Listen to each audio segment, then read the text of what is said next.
candidats à la formation d'accueillant ou accueillante, parce qu'il y a des garçons et des filles, d'enfants. Rentrée 2019-2020, on est content de vous voir aussi nombreux. Dans les deux acteurs majeurs de la section, Joanne Bataille, vous la découvrirez dans les cours, mais finalement au fil des années, elle fait partie des personnes avec qui on a monté cette section il y a, comme dans la guerre des étoiles, dans un temps qui devient, les années passent, hein, Joanne, pour nous. 12, 13 ans. Ah oui, plus que ça. Et Benjamin Lebon, qui est aussi des acteurs majeurs en accueillant d'enfants et directeur de maison d'enfants, dont je toucherai un mot après parce qu'il y a eu un changement légal. Donc, ce qu'on va faire, la petite séance d'info, on va faire ça gentiment pour être le plus éclairant possible par rapport à cette superbe formation, puisque juste avant, on faisait les maisons de repos, et ici, on part sur l'autre bout de la chaîne de la vie, et finalement, ce sont deux secteurs qu'on aime beaucoup ici. Ce sont les personnes qui se préparent à faire des métiers nobles, s'occuper de ce qu'on a de plus précieux, les enfants ou les parents ou les grands-parents. Et je joue une affection particulière pour ces différentes sections. Je vous présente rapidement le centre de formation, les formations qui sont organisées ici au centre IFAPME Wallonie-Picard, et un zoom sur la formation d'accueillante avec les formateurs pour qu'ils vous disent concrètement c'est quoi et sur quoi ça débouche, d'autant qu'il y a eu un grand changement légal cette année. Le centre IFAPME de Wallonie-Picard ou Wallonie-Picard, c'est ce qu'on appelait, qu'on a appelé pendant 50 ans la FOCLAM, qui a fait peau neuve, qui était à la rue Guillaume-Charrier. La chance superbe que vous avez, comme d'ailleurs beaucoup d'étudiants dans le réseau IFAPME, c'est que vous êtes dans des bâtiments qui sont magnifiques, inaugurés en septembre 2018. Donc, vous n'aurez, nous, l'équipe, déjà, on connaît la chance qu'on a, et puis les étudiants aussi. Vous êtes dans un endroit nouveau, propre, tout confort, moderne. Vous entendez la sonnette, hein, c'est plus le dring-dring du passé, avec tout équipé. Donc vous êtes dans un endroit vraiment agréable pour apprendre. Et voilà, ça aide. Hein. Avec une équipe de formateurs diablement sympathique. La formation d'accueillante d'enfants, vous pouvez la suivre aux quatre coins de la Wallonie, de nos collègues d'Arlon, en remontant par Jean-Blou, en repassant par Mons, en allant à Liège, à Verviers, à Dinan. Enfin voilà, c'est un grand classique du réseau IFAPME. Le centre dans lequel vous êtes, juste pour l'anecdote, c'est 7000 m² dédiés à la formation, 19 ateliers ultramodernes. Vous, évidemment, on ne va pas vous envoyer dans l'atelier de boucherie, de cuisine, de frigoristerie, d'optique ou autre. Vos cours sont pour l'essentiel dans un espace comme celui-ci. Parfois, les salles sont mises en carré pour plus d'interactivité. Vous avez 200 places de parking à l'arrière.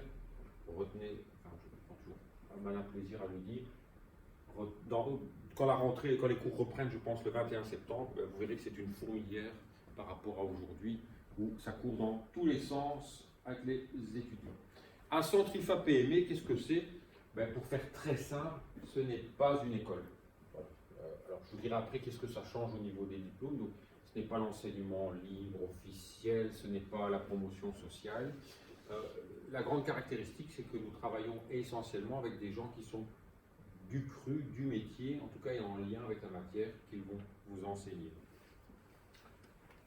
3 départements d'activité dans un centre IFAPME, et bien entendu dans celui-ci, les cours du jour, donc c'est vos petits frères ou petites sœurs ou aux enfants, qui choisissent d'apprendre un métier en alternance. C'est ce qu'on appelle depuis 100 ans l'apprentissage. Hein, c'est le gamin, la gamine qui apprend la coiffure, la boulangerie, la restauration de collectivité, les chauffages, chauffagistes cette année, la mécanique et autres, et qui travaillent en même temps chez un employeur. Donc c'est le stage, le contrat d'apprentissage ou contrat d'alternance. Les horaires décalés, donc ça c'est vous. On appelle ça formation de chef d'entreprise, mais on nuancera après pour l'accueil de la petite enfance, que qu'est-ce qu'il raconte chef d'entreprise? Bizarre ça pour une accueillante ou un accueillant. Je reviendrai après.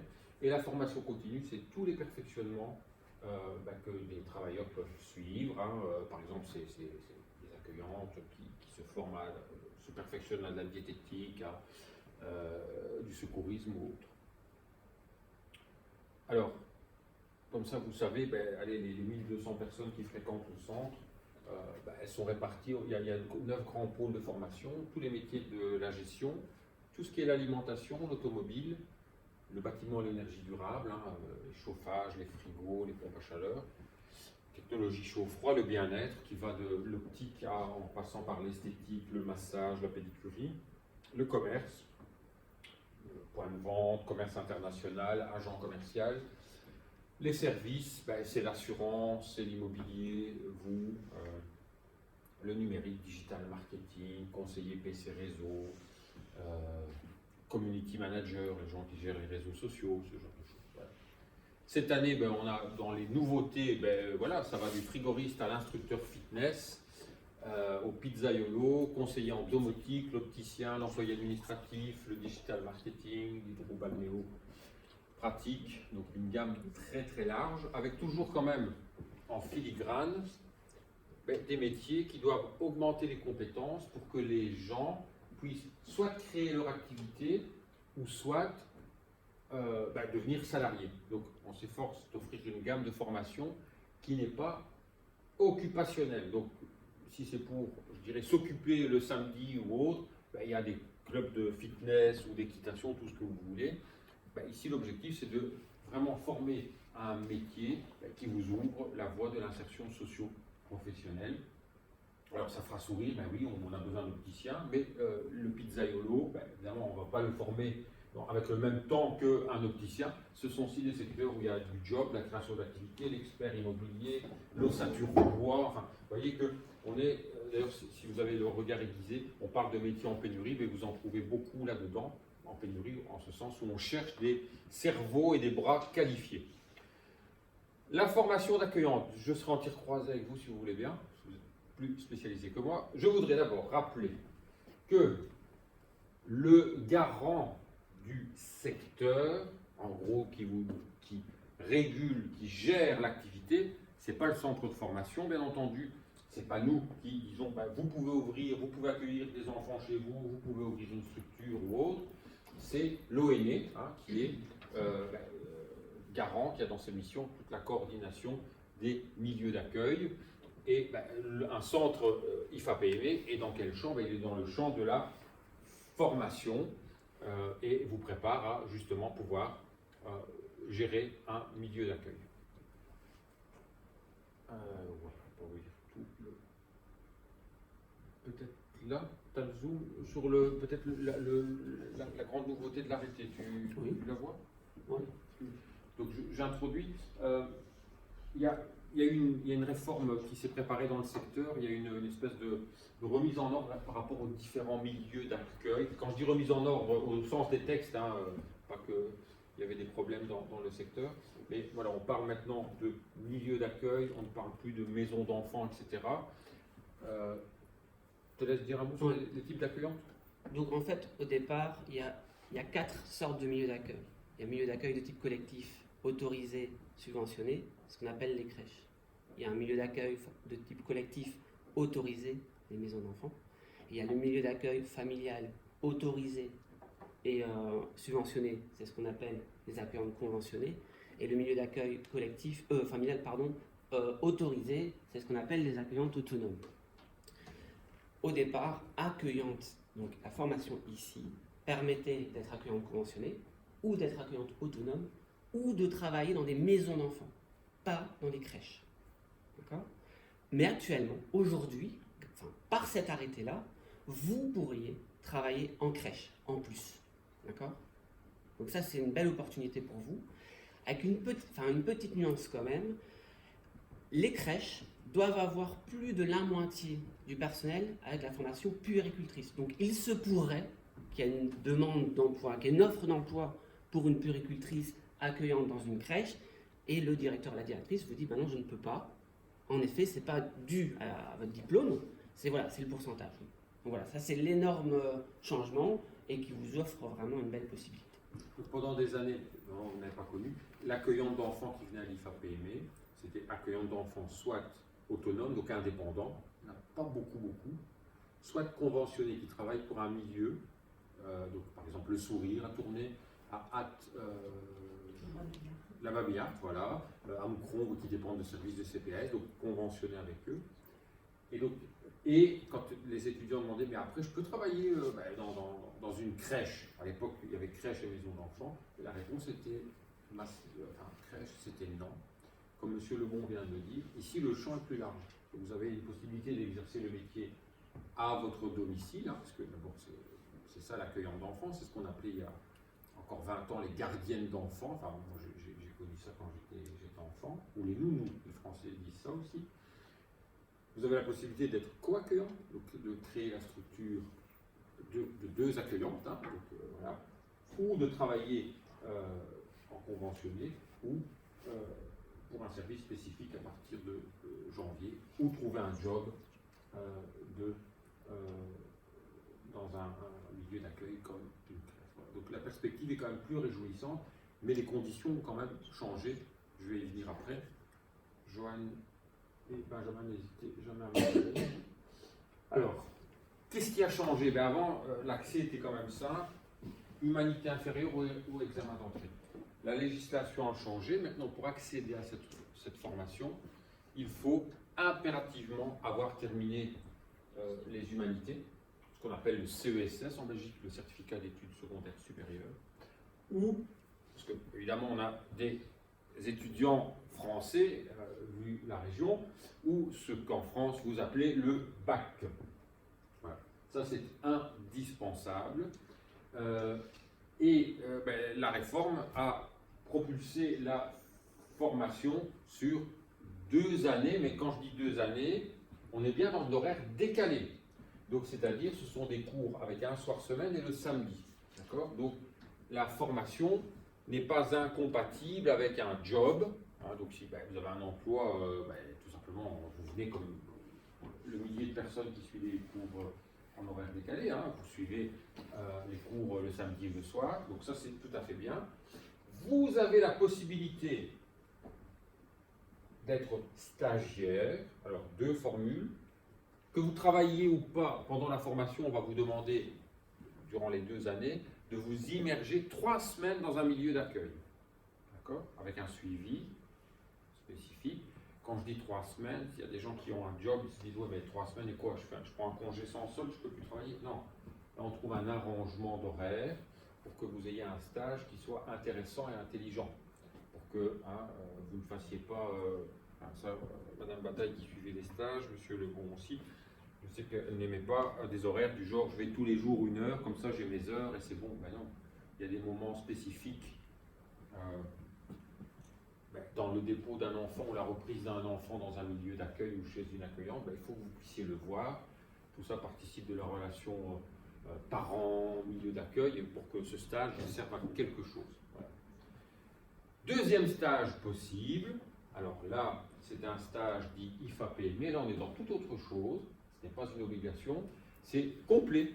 En gros, vous devenez apprenti, je dis ce mot parce que ça frappe l'esprit, mais en fait c'est stagiaire, convention de stage, stagiaire, mais vous apprenez le métier, 38 heures semaine dans un milieu d'accueil, moins les heures de cours, donc les heures de cours font partie du contrat, et vous êtes rétribué par ce milieu d'accueil.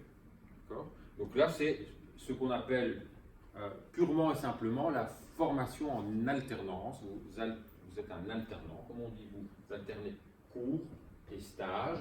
Alors c'est une formule qu'on connaît beaucoup dans l'immobilier, dans les assurances, dans les métiers de l'artisanat, dans les métiers de la construction. Mais ça existe aussi en maison de repos, ça existe en accueil de la petite enfance, et c'est parfois aussi un bon deal pour vous si vous n'avez pas encore de job, et un bon deal pour le milieu d'accueil, puisque on est sur des niveaux de rémunération qui sont, qui sont ce qu'ils sont.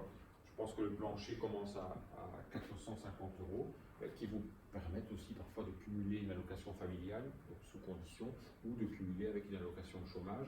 Et c'est une bonne façon d'apprendre, d'abord de manière pratique, et une bonne façon d'entrer dans la vie active. Voilà. Les 2 formules sont plausibles. Rassurez-vous, aujourd'hui on est très généraliste pour ces stages. Si des personnes sont intéressées pour ce stage on va dire le stage complet, là on vous aiguillera vers des personnes du service de stage qui passera. L'autre partie, 3 semaines, ça se gère dans les cours avec les formateurs, donc ça, relax. Et il n'y a aucune obligation de démarrer un stage avant les cours. Mais c'est une formule qui est, ma foi, bien intéressante et qui marche dans pas mal d'endroits de la Wallonie. Le programme des cours, Joanne, Benjamin, peut-être le contenu des cours pour que nos étudiants... C'est toi qui commences à m'analyser, et puis moi je continuerai quand je vais donner le cours. D'accord. Voilà, je donne l'esprit de la formation. Pardon ? Tu sais aller par là pour Tu vas aller devant. Je dois faire tous les cours, c'est ça? Non, On va faire un zoom hein, sur contenu qui sont... Donc en fait, le programme, il est complet. Ça veut dire que vous voyez vraiment tout, et tout est fait pour qu'à la fin, il y ait un TFE. Hein, mais tout, on va dire, la réalisation de ce TFE est fait déjà en aval et en amont, enfin les deux de toute façon, par rapport aux différents cours. Par exemple, je vais prendre plutôt établir le projet d'accueil. Dans votre TFE, vous devez réaliser un projet d'accueil. Ben, vous avez un cours de projet d'accueil. Donc on vous explique comment on réalise un projet d'accueil que vous allez soumettre après à l'ONE pour avoir votre autorisation. Moi je donne aussi analyse de motivation pour un métier, c'est définir ce qu'est le métier, surtout avec le nouvel arrêté. Toi tu fais ça si tu es dans l'environnement? Moi j'interviens dans 3 cours. Le premier qui est le cours de développement infantile, en gros, c'est-à-dire la connaissance du développement de l'enfant, comment on peut établir des points de repère quand on observe un enfant pour savoir à peu près où il se situe, à plein de niveaux, sur le plan psychomoteur, sur le plan du langage, sur le plan cognitif, sur le plan psycho-affectif. Donc ça, c'est vraiment un cours classique sur comment un enfant se développe, quels sont les points de repère importants à pouvoir situer. Je vous accompagnerai aussi dans vos stages de courte durée, donc les stages de 3 semaines, c'est-à-dire de vous soutenir dans la recherche d'un lieu de stage, de répondre à vos questions quant à des organisations par rapport à ce stage-là. Et puis nous verrons aussi dans le cours d'analyse des pratiques de terrain, qui est aussi un cours important, le retour que vous pourrez faire de vos lieux de stage pour essayer de comprendre comment fonctionnent les enfants au-delà d'un simple développement normal, mais tel enfant n'arrête pas de pleurer, tel autre ne veut pas manger, tel autre a des problèmes de sommeil. Comment on peut comprendre ces mouvements chez les enfants et comment on peut, vous, comme future accueillante, vous pouvez accompagner ça. J'ai un autre petit cours que je vous donnerai qui parlera de la maltraitance. Maltraitance qu'on peut observer peut-être d'un milieu familial, mais aussi comment nos attitudes à nous d'intervenants auprès des enfants peuvent être parfois, peut-être pas de la maltraitance, mais en tout cas des choses inadéquates qui ne soutiennent pas vraiment l'enfant dans son développement.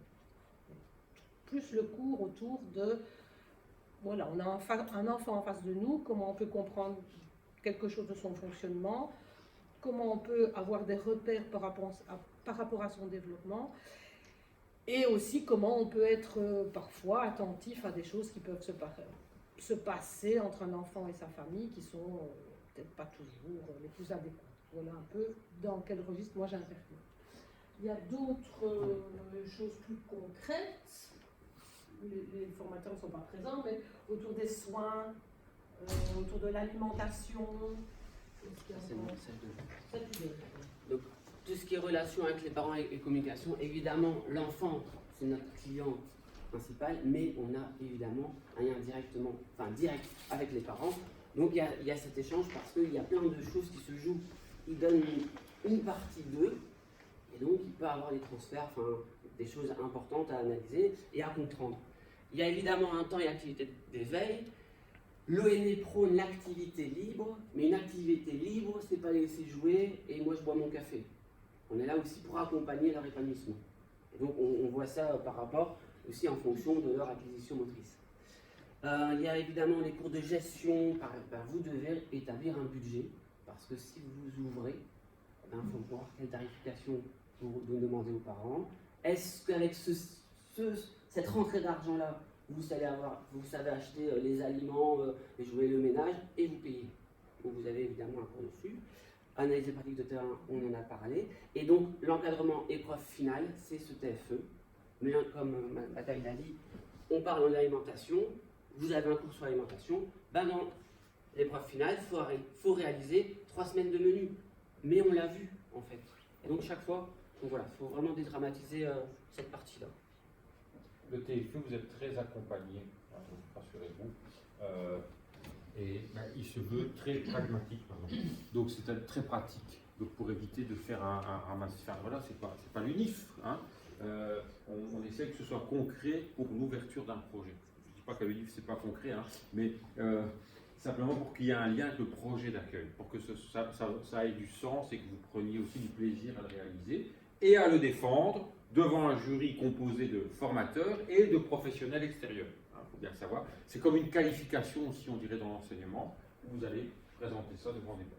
Donc, vous avez un programme qui est, ma foi, bien équilibré, qui est dense, qui, bonjour, va vous donner un bon panorama du métier avec toutes les dimensions humaines et psycho-affectives de l'enfant. Un tronc quand même, alors quand on dit la gestion, vous n'allez pas devenir comptable, mais quand même savoir vous y retrouver si d'aventure vous êtes amené à devoir faire des comptes, et puis c'est toujours, enfin vos comptes, comme M. Lemoine l'a dit, donc c'est toujours fort intéressant. Et avant qu'on passe aux questions, ce que vous devez faire avant de vous engager dans cette formation, c'est bien entendu vous dire est-ce que j'ai envie d'y aller. C'est de la formation qu'on pourrait qualifier de professionnalisante, on vous apprend un métier. Donc, c'est pas généraliste en se disant avec le diplôme d'accueillante je verrai bien, mais non. C'est très pointu, c'est pour travailler dans des milieux d'accueil gérés, encadrés par l'ONE. Ce n'est pas l'équivalent de puéricultrice, ce n'est pas l'équivalent d'éducateur, c'est un créneau bien spécifique. L'enjeu, alors je pense qu'il y a de l'emploi, vous regardez sur le site de l'ONE les plans cigognes et autres, mais il ne faut peut-être pas regarder des statistiques, vous questionnez vos amis ou vous-même quand les délais d'attente ou de réservation pour placer un enfant dans une maison, dans une crèche ou une place chez les accueillants, ben oui, c'est comme les maisons de repos, mais de l'autre côté de la pyramide, il y a vraiment un enjeu sociétal et ben, il y a une vraie tension, donc avec une perspective quand même d'avoir du boulot et de l'activité. Au niveau des cours, ben, il faut vous dire que c'est quand même exigeant, donc ben, il faut venir le samedi un soir semaine. C'est sympathique, certes, mais pendant ce temps-là, ben, vous n'êtes pas avec les enfants. Si vous avez déjà un boulot, il faut s'organiser. Si vous avez une activité sportive le samedi, ben voilà, ce sont des sacrifices, mais ben, des sacrifices souvent qui portent leurs fruits, en tout cas pour les nombreux étudiants qui ont suivi les cours dans une bonne dynamique et dans un climat très positif comme il y a dans les centres IFAPME et celui-ci, bien entendu. Alors, oui, il y a un jour de délestage, on a mis le samedi. Et quand je dis vendredi soir, c'est pas tous les vendredis et ça se termine à 21h, mais c'est le jour que j'appelle de délestage pour une partie des cours. Donc oui, c'est assez dense, mais vous verrez que c'est très agréable. Le stage, je vous en ai parlé, donc vous avez les deux formules. L'immersion, ça elle est obligatoire, ou le stage IFAPME que je vous recommande. Et pour lequel le service IFAPME de Tournai vous accompagnera bien volontiers si vous souhaitez travailler dans un milieu d'accueil. Les examens, on ne va pas leur faire peur, mais chaque matière, je ne sais plus si cela a été dit, chaque matière, donc maltraitance, diététique, psychologie ou les aspects de gestion, se clôture par un examen. Donc l'avantage, c'est que vous n'avez pas un examen, une session genre à la Noël ou en juin. Quand le cours est terminé, dans l'horaire, vous avez une date et vous savez que tiens, aujourd'hui c'est mon examen de diététique. Tiens, aujourd'hui c'est mon examen de secourisme. Ce qui vous donne l'avantage de ne pas avoir, boum, en fin d'année, la grosse session. Mais le petit inconvénient dans ce système qu'on pourrait qualifier de modulaire, c'est que c'est pas rare qu'il y ait un examen au coin de la rue. Hein. Mais bon, voilà, c'est planifié, c'est étalé, et ben, ma foi, c'est un système qui est tout à fait efficace. Si on a un pépin, selon la formule consacrée par les adolescents en cette période de rentrée, si on est pété, ça peut arriver, ben, en fin d'année, il y a une délibération que le conseil des formateurs, donc ils sont une dizaine, et on regarde, est-ce qu'on met une seconde session? est-ce qu'on stoppe? Alors, en petite enfance, évidemment, si on remarque des grosses difficultés, les formateurs sont très prudents pour ne pas lâcher dans la nature des personnes qu'on estimerait pas aptes, mais globalement, voilà. Et puis une seconde session, c'est pas la fin du monde, il y a une série d'étudiants qui viennent d'en présenter, et puis votre parcours se passe sans trop de difficultés. Je dois vous dire que pour être éligible aux examens, je vais retirer ça 2 secondes, il faut 2 tiers de présence au cours, d'accord? Donc, mais comme je sais que vous êtes déjà des bons élèves, vous n'avez certainement pas calculé que vous avez le droit à 1 tiers d'absence, hein, pas le genre ici, mais blague à part, il faut 2 tiers de présence, et on vous invite vous recevrez, si vous êtes absent, des cartes d'absence. C'est pas, d'abord, il y a un aspect réglementaire à ça, mais il y a aussi tout simplement, on sait qu'il y a un lien étroit entre l'assiduité au cours et la réussite. Ça ne peut pas marcher si vous ne venez pas, d'autant plus que encore plus dans les maisons, dans le secteur de la petite enfance, ce sont des cours en interaction, en échange, où on nourrit des expériences réciproques. Donc, on ne peut pas vous dire, voilà le syllabus, t'étudies. Non, cette formation-là, par essence, fonctionne vraiment dans le lien et l'interaction. Alors, quand vous aurez réussi les cours, plus l'épreuve finale dont M. Lebon parlait, vous recevrez un diplôme officiel IFAPME qui s'appelle Coordination et Encadrement, et qui est, ouvrez les guillemets, accueillant ou accueillante d'enfants, et qui, au moment où je vous parle, vous ouvre finalement accès à tous les milieux d'accueil, bien entendu dans une fonction d'accueillante, les fonctions de direction étant régulées par ailleurs par d'autres types de diplômes. Donc la perspective est quand même intéressante, et c'est un bel investissement, mais l'avantage de la formule, c'est qu'il est équilibré l'investissement, puisque vous ne reprenez pas les cours du jour plein régime, avec plus aucune possibilité de travailler à côté. Donc, je trouve que c'est une bonne formule. On suit de très près, je vous disais, l'assiduité des gens, des étudiants. Un abandon en début d'année, c'est triste. La personne s'est rendue compte que ce n'était pas pour elle. Plus on avance dans l'année, plus vous nous aurez sur le dos, l'accompagnatrice, si vous n'êtes pas régulier, parce qu'évidemment, on investit, par nous les pouvoirs publics, et vous investissez aussi du temps.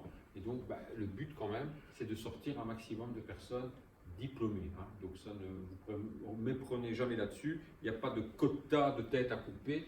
La vraie réussite d'un centre de formation, c'est de sortir un maximum de diplômés. Et deuxième étape, des personnes qu'on revoit en disant j'ai ouvert mon milieu d'accueil, je travaille, etc. Ça, c'est l'objectif que nous poursuivons avec vous.